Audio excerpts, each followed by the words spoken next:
Olá, pessoal, tudo bem? Vamos para mais uma aula de biologia, seguindo aqui genética. Nós vamos voltar com Mendel, porque o cara, ele não...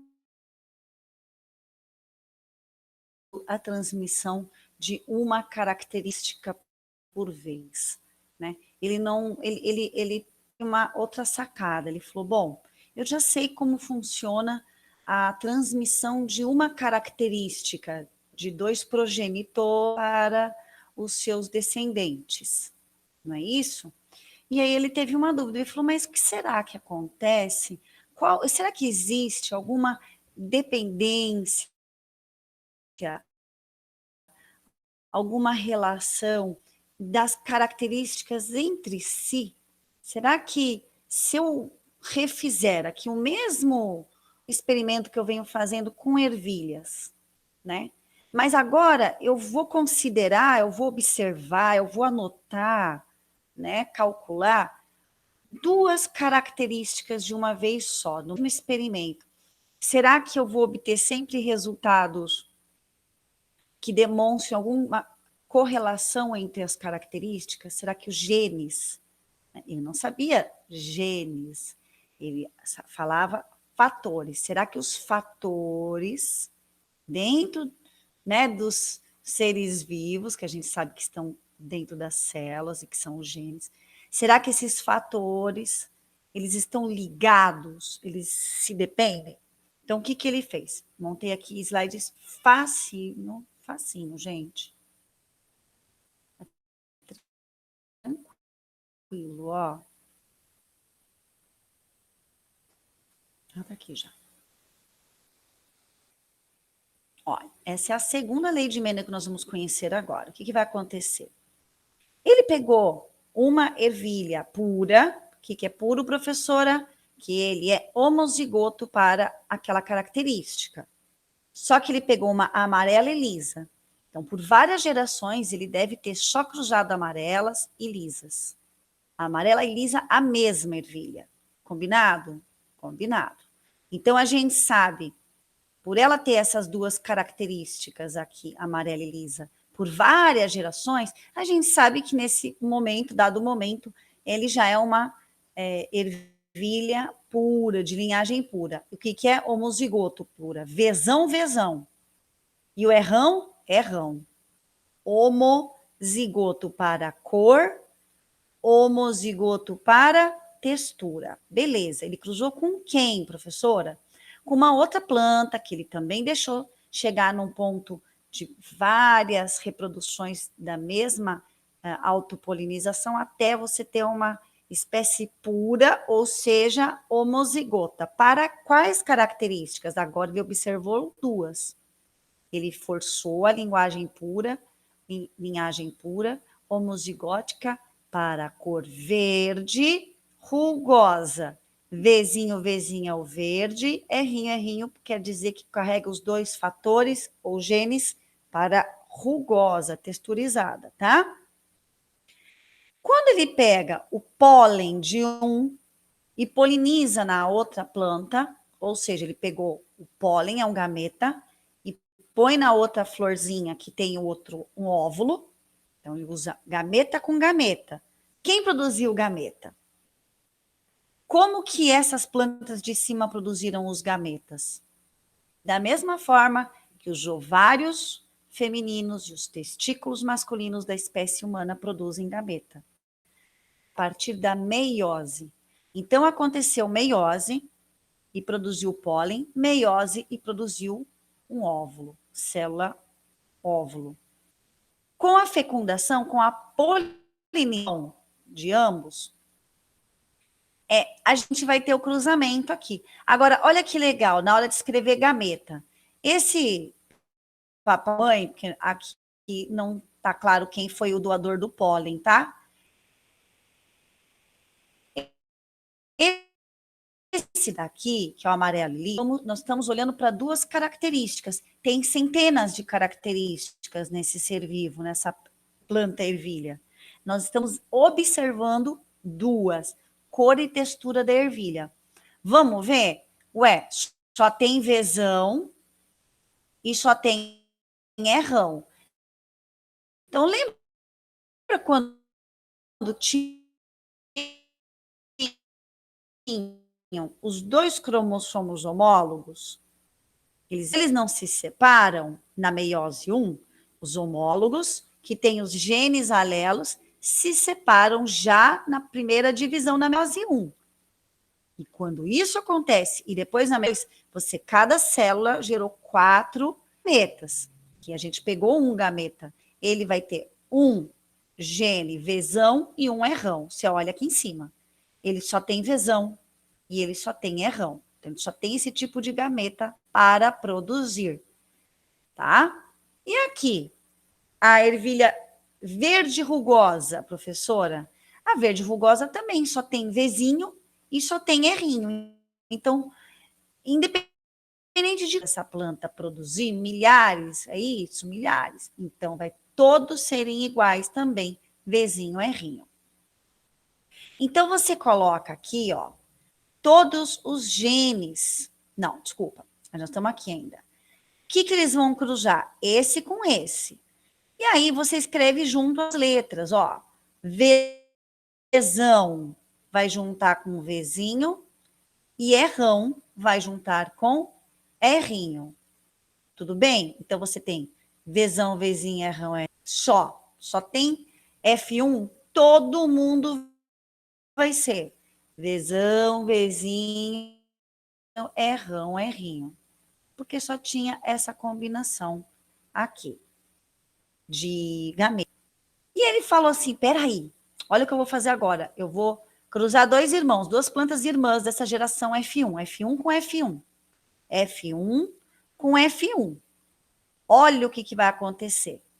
Essa planta aqui, ó, essa Vzão, Vzinho, errão, errinho, ela vai produzir 4 tipos, 4 combinações de gametas. Cadê, professora? Estão aqui. E você vai ter que aprender a fazer isso. Vzão com errão, Vzão com errinho. Segue a pro. Aqui, ó. E agora? Vzinho com errão, tá aqui. Vzinho com errinho, está aqui.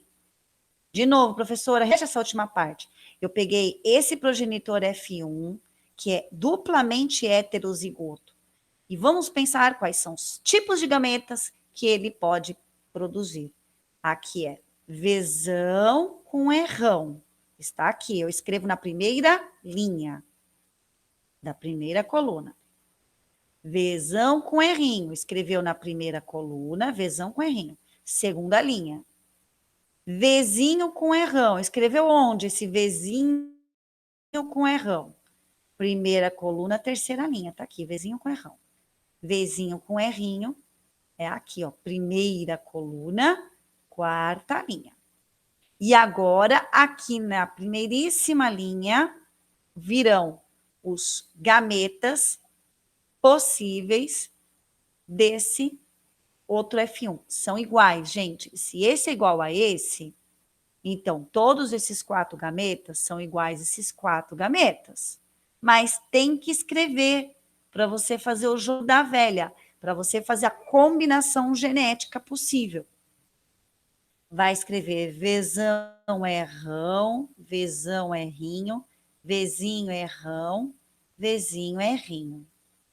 Tendo os gametas bem certinhos descritos na primeira coluna e na primeira linha, agora você vai combinar. Sempre juntar dessa coluna com essa linha. Vzão, Vzão. Tá aqui, Vzão, Vzão. Errão com errão. Estão aqui. Errão, errão. E aqui, você tem que fazer junto comigo, senão você não aprende. Observa. Vzão com Vzão. Aqui. Errão, para ficar letra maiúscula primeiro, tá? Com errinho. Fechei essa possibilidade aqui. Pode nascer esse tipo. Vzão com Vzinho. Errão com errão. E assim eu vou seguindo. Vzão com Vzinho. Errão com errinho.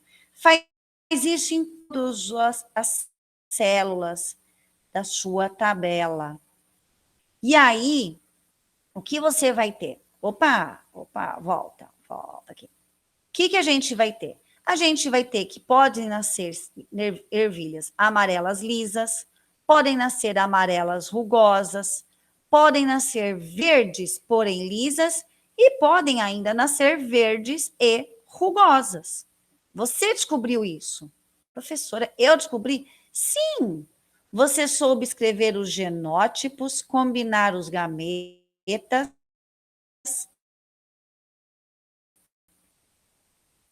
jogou direito o jogo da velha, só fazer o que a gente fez até agora. E aí analisar. Começa a analisar. 9, 16, ó, voltando, hein?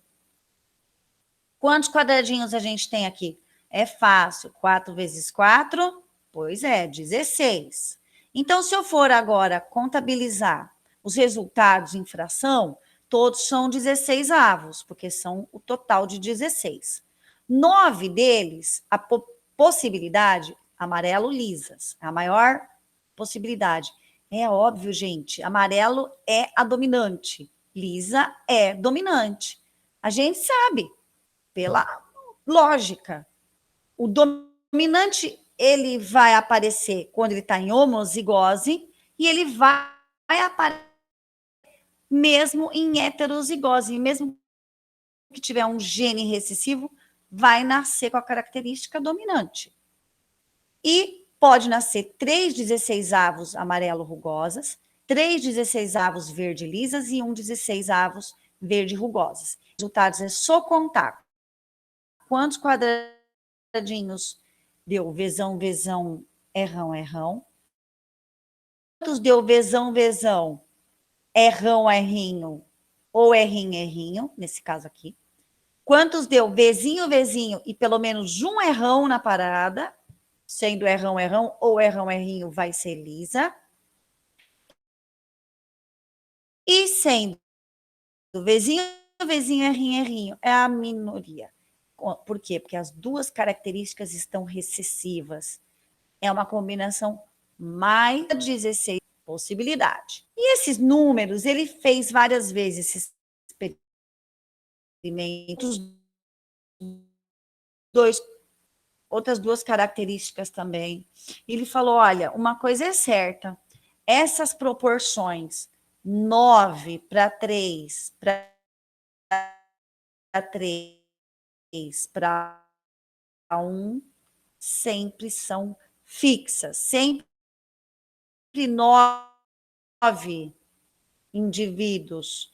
A possibilidade, gente, 50, 9 16avos seriam com as duas características dominantes. 3 16avos com uma característica dominante e uma recessiva. Outra recessiva e uma dominante, né? Eu estou lendo ali. E 1 16avos é a possibilidade do total de 100% de nascer as duas características recessivas. Nós estamos analisando aqui matematicamente os resultados de experimentos feitos com planta, observando agora 2 experimentos e sabendo que quem produz os gametas é através da meiose. A forma com a qual os gametas são produzidos é aquela divisão da aula passada. Volta lá. Quem disse que olhar uma vez a aula você vai lembrar da meiose? Hoje é dia de você voltar na meiose. Compreender aos poucos. Então, a lei é... Qual a lei, professora? A segunda lei de Mendel. Os fatores para duas ou mais características segregam-se no híbrido, distribuindo-se independentemente para os gametas, onde se combinam ao acaso. Os genes são os fatores, eles se segregam. Que momento? Anáfase. Anáfase 1. Que momento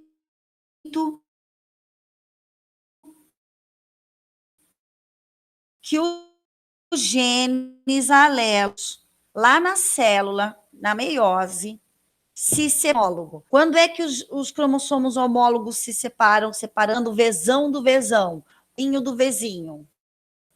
Quando? Na anáfase 1. Na anáfase 1. Hoje a gente sabe o nome da fase, como é que ela é. Mas ele já escreveu uma coisa certa. E elas vão se distribuir, né? Independentemente, o V vai independente do R. É isso que ele está querendo dizer. E tá o errão, que é a outra característica, que elas se separam na meiose, que a gente uma da outra. Não está grudado. Esses dois genes não são grudados, tá bom? E se combinam ao acaso, é claro. Você não sabe qual é o pólen, qual é o gameta masculino que vai em qual tipo de gameta feminino. É ao acaso. Você tem a formação dos gametas, que faz pela meiose, e depois você tem a fecundação ao acaso desses tipos, né? Pode ser dominante com dominante, pode ser dominante com recessivo, pode ser recessivo com recessivo. É isso que ele quer dizer. Não é demais? Ah, eu sei que você pode estar confuso. Relaxa. Volta na meiose. Olha, estudo é assim, é um vai e volta. Volta para a primeira aula, primeira lei de Mendel. Volta para a aula passada da meiose. Volta para essa aula, porque é tudo junto. Mas tudo faz agora sentido, gente. É um assunto que ele vai se tornando mais difícil, ele vai se tornando mais complexo, vai. Mas por isso que você às vezes tem que voltar. Porque daí coisas que você ouviu hoje vão fazer mais sentido, talvez, para algumas coisas que foram ditas 2 aulas atrás. E assim, você vai estudando. Estudar é isso. Estudar é isso. Tá bom? Agora é com você. Você pode rever esse vídeo, você pode só observar o slide, você pode pesquisar mais na internet, outras aulas também, tá bom? Foi isso, pessoal. Eu vou querer um resumo de vocês da segunda lei de Mendel. É só isso para essa semana. Um beijo.